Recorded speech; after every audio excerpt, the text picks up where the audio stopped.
Well, I have news for you. There's one gentleman from Missouri, and I said this at the beginning of the show. I'm going to say it now. He is a template for what an American conservative elected class member should be. He currently serves in the Missouri Senate. He's running for the governorship of the state of Missouri, my home state, and he is the template for wherever you live in this country. If you're looking for a conservative governor template, Bill Eigel is your man. Bill, welcome to the right side. Hey, Doug, thanks for having me. Glad to be here. Boy, it's good to have you. You know, we've seen each other out on the road several times this election cycle. I've been to the Topeka. I've seen you in action.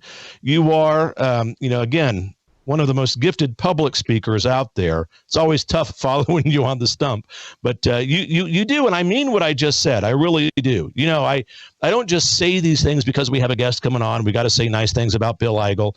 You have lit it up. You're honest, you're forthright, and all of the things I said, I think you would agree. I mean, you would comment on these things: the land by foreign countries, the immigration problem that we face, Missouri's specific problems. On paper, we look great. We should be red. We should get everything that we want done from a conservative perspective, but we're plagued by a rhino problem. And you speak very eloquently on all of that.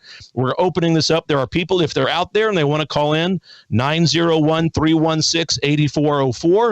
Have a conversation with Bill Eigel and myself, 901-316-8404. And in the meantime, Bill, I'm going to let you respond to everything that I just said. What are your thoughts? Well, Doug, I think that you know that I'm going to be very supportive and in strong agreement with you. We're on a path in this country and in every state in the union that leads to disaster. We have politicians in our capital, our state capitals, and our national capital that are basically selling us out on behalf of a status quo in those capitals that couldn't care less what actual Americans are going through or what government ought to be doing to protect their rights instead of growing government. And I hate to say this, but in Ruby Red, Missouri, the problem is even worse. We have a horde of rhinos down in Jefferson City. They refuse to acknowledge what actually happened during the election in 2020, that the swamp ultimately got their guy in, and that Donald Trump was denied that.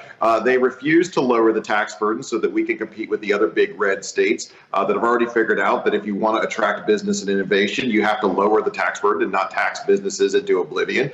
We actually have a guy, one of my competitors actually voted as a member of the state Senate in 2013 to allow for the sale of our farmland to go to China or any other country. So as I've been traveling the state, and I put more than 70,000 miles on my truck in the past 2 years, I'm finding a lot of Republicans that are very disappointed, that are very frustrated, quite frankly, that they're very angry.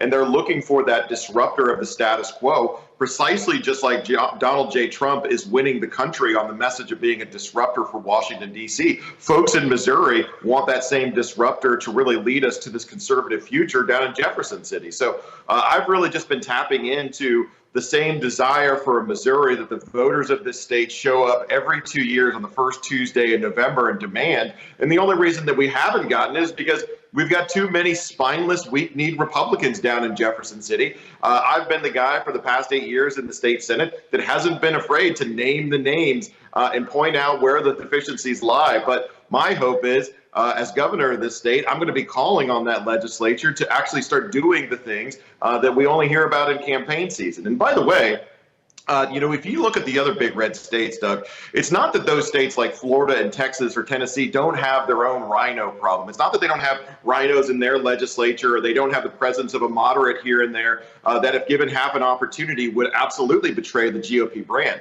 But what those states do have that a state like Missouri does not have is a bold conservative leader that is holding them accountable from the governor's mansion.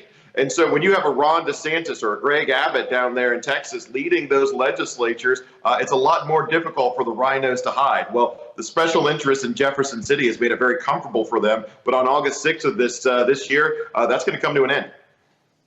Hey, man, I love it when you say that we're going to overtake Texas and Florida with regards to our conservative approach. Love it. I love it. And I believe it. I do. When we talk about the rhino problem, and I was talking with the guest that we had on earlier, Alex Stone, we look at the rhino issue. I want your thoughts on this. I'm just going to tell you my opinion first, and I'll let you respond with your own. But in Missouri and in every state, quite frankly, there are people who, because they know they cannot win in the districts that they're in as a Democrat, so they put an R behind their name and they go and they run and they win and they vote liberal all the way through in every legislative session. We know that. To deny that is just the height of intellectual immaturity. We know that happens. And so one of the ways that we've come up, and especially in Missouri, we have Republican committeemen and women throughout the state who have been pushing and implementing this vetting process where candidates are vetted by these Republican committees, and to earn the right to put the R behind their name. Now, members of the establishment freak out. Oh, no, that's terrible. We can't have any of that. You're stealing away our rights. We're not going to submit. Well, that's, again, evidence of rhinodom right there. So what are your thoughts on the vetting process, and do you agree, and what's the proper thing to do there? Well, Doug, I 100% agree with the idea of a vetting process. I mean, the things that hold us together as a Republican Party are our principles, our ideas. It's not just the word Republican or words that begin with the letter R. It is our principles, our idea in this thing called limited government, this belief that was actually passed down from the founding fathers, that we should have efficient government, that should be as small as possible. Well, we've gotten away from that in Missouri. And so this conversation about vetting candidates and making sure that you're getting the right Republicans is actually very natural. There's an old saying in politics that says that the party out of power wants power, but the party in power wants purity. And Republicans have been in charge now in Missouri for more than 2 decades. And as folks are looking around, asking themselves, well, what are we getting for electing all these supermajorities of Republicans? There's a lot to not be happy with. We couldn't get initiative petition reform over the finish line this year to protect our Constitution from the abortionists that are coming in and trying to enshrine the culture of death up to the point of birth in the Missouri Constitution. We couldn't get major tax cuts done in the Missouri General Assembly. And it wasn't because the Democrats have the numbers to stop those things from happening. It happened because we have rhinos that were too weak-kneed to actually push them through, and we have a governor that's been absent on this and many other issues for his entire term in office. So I think folks are really looking for candidates to be vetted. The vetting process that you mentioned, I've been through that vetting process. I remember but the morning I went to go not only have an examination of my voting record in the state Senate for the past 8 years, but I had to sit for a multiple choice test that really fleshed out what some of my beliefs were. And I remember leaving the house, and the last thing my wife Amanda said to me is, "You better pass." So I went down there, and come to find out, I am a Republican. Now, we joke, and I think we've known that for a while, but I think these vetting processes are the right step. It's only going to become more of the norm for central committees to step in and really vet their candidates. And I ultimately think that's going to produce a better Republican Party, which has been chosen by the people to lead this state, and that's going to mean better outcomes for the Show Me State. All right, not quite done with you yet, but I do want to give you a chance before we continue on talking here. Where can people find you, Bill? BillEigel.com. It's my website. We've got all sorts of great videos, my planks, my policy positions, my planks having to do with not just protecting our farmland from being bought out by foreign countries, but I can't believe this, Doug. I'm the only candidate that has come out and been willing to say that if I'm the governor of this state, we're going to declare an invasion under Article 4 of our Constitution, and we're going to detain and deport every single illegal in the state of Missouri. I'm the only candidate that is talking about getting rid of these Joe Biden voting machines that nobody trusts in our elections. I'm the only candidate talking about getting some of the worst examples of taxation in the state of Missouri, personal property tax, income tax. I can't believe that I'm the only candidate taking these positions, and yet that's where we're at, because the only thing that's standing in between Missourians and the Missouri that they have been asking for every 2 years is a couple of my establishment competitors in this primary. What does that? Okay, I agree with that. I think that's great. What does it look like? So declaring that invasion, and I assume day one or shortly thereafter of your governorship, what does that look like? Give us an idea of what does it look like? So basically right now, I mean, we're estimated to have about 70,000 illegals in the state of Missouri right now.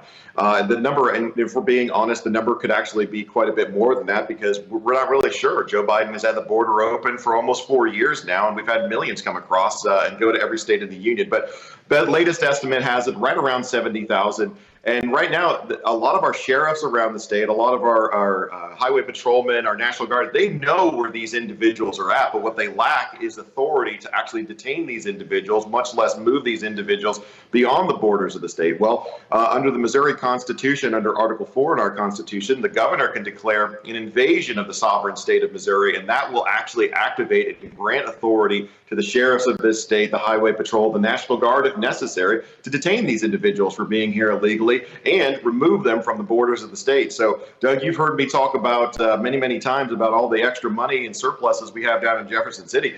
I'm the guy that's committed to spending some of that money on a fleet of buses that if I have to drive the buses myself, those folks are not going to be allowed to remain in this state illegally. We were just in Perryville, Missouri last weekend. I raised my hand. I want to be one of the bus drivers. I really do. I do. How is the campaign? I mean, you're running against, a lot of folks, and I know that one of your key competitors has a lot of name recognition, current Secretary of State, but I got to tell you, he will not say publicly that there's been election integrity issues in the state of Missouri or in the nation as a whole, and there are still these damn machines in Missouri that have been not dealt with, so it just befuddles me. Nice enough guy, but look, we're beyond the part of beyond the point of putting up with nice guys. We've got to get the work done, and allowing the machines and not admitting there's a problem is not the solution. Yeah. So, Doug, when we started this 2 years ago, I think that you probably heard the same thing that I was hearing from Jefferson City, which was, hey, Bill Eigel's not going to have the name ID that his opponents will have, and Bill Eigel's not going to have the same special interest money that some of his opponents will have. What they weren't expecting, though, is that I've got the message and the vision of that future Missouri that Missourians are buying into. So I remember when we first started this conversation 2 years ago, we actually took a poll. And of course, I'm a state senator. I only represent 3% of the state. And I think that in that first initial poll 2 years ago, we were losing by more than 30 points because of those items that you just mentioned. But I tell you what, we set out. We've been working hard. Like I said, we put 70,000 miles on my truck talking about this Missouri where we're going to get rid of those machines. There's no reason that we can't go back to the hand counting of ballots. We're going to get rid of personal property tax. A lot of people don't realize that Missouri is one of the few states in the nation where we have to pay property tax on cars. So the same property tax you normally pay on your house, Missouri is one of those states you got to pay that on your car too. So we're going to get rid of that personal property tax on vehicles. We're going to be the one that's the state is leading this country in getting rid of the illegal immigrants and moving them outside the borders of the state, taking them back to the port of entry that they came from and having them denied entry to the country from there. That message, this vision of Missouri, where we're also protecting our children. You mentioned before I came on air, protecting our children from this transgender industry that's trying to mutilate them and profit to the tune of millions of dollars off literally the blood of our children. We're going to put a stop to that in the state of Missouri. And what I found is beyond whatever your last name is, beyond how much money you have in the bank, for these positions, governor, U.S. senator, people want to know what you're going to do. Who are you going to be? What is your vision for the state of Missouri? And they have really responded to my message. And now, in spite of where we started, now with just 2 months to go before the primary, without spending any major resources, our campaign has gained so much momentum that we've nearly shrunk the lead down to the margin of error. So nobody expected this, but we continually take Jefferson City by surprise because their only message against me is a bunch of lobbyists and special interests in Jefferson City saying, you can never make it and you can never get to that Missouri and it's better off not fighting because we've got the establishment candidates for you. Well, folks are angry. They're ready to kick some apple carts over in Jefferson City, and I think there's going to be a big surprise for Jefferson City come August 6th because nobody in the capital city is prepared for a Bill Eigel administration because they're the ones that are going to lose out on that, not the people of this state. I cannot wait for that day. August 6th coming up is your primary. I want to make, again, ladies and gentlemen, BillEigel.com. Please head over there. Look, you don't have to live in Missouri to follow this guy and like the guy. Like I said, he's the template for the office of governor throughout the country. This is the kind of guy you want. This is what you want your governor candidates to be saying. Those of you that are true America first in your own, insert your state, Missouri in this case, first, Missouri first, America first, whatever. This is the template. You're seeing it and you're hearing it right here in front of you. BillEigel.com. BillAeigel.com, ladies and gentlemen. Bill, look, you know this. It goes without saying. I'm always at your service. You've got my support. If there's anything that we can do over here, just let us know. And good luck. I'll give you the final word. Doug, I'm just happy to be here. Last word I would leave, this is for everyone listening. I'm a man of God, and I believe that God's got a plan for each of us. And we started 2 years ago on this journey and this fight. And when folks are telling me, they're pushing back on me saying, hey, can you make it? Will you have enough money under your name ID? I always tell them, don't be afraid of the message that we can't win, because Missouri is worth it. And I always quote one of my favorite Bible verses, and that's Joshua chapter 1, verse 9, where he said, have I not commanded thee, do not be bold and courageous. Do not be afraid. Do not be dismayed, for the Lord your God is with you wherever you shall go. Let's go, Missouri.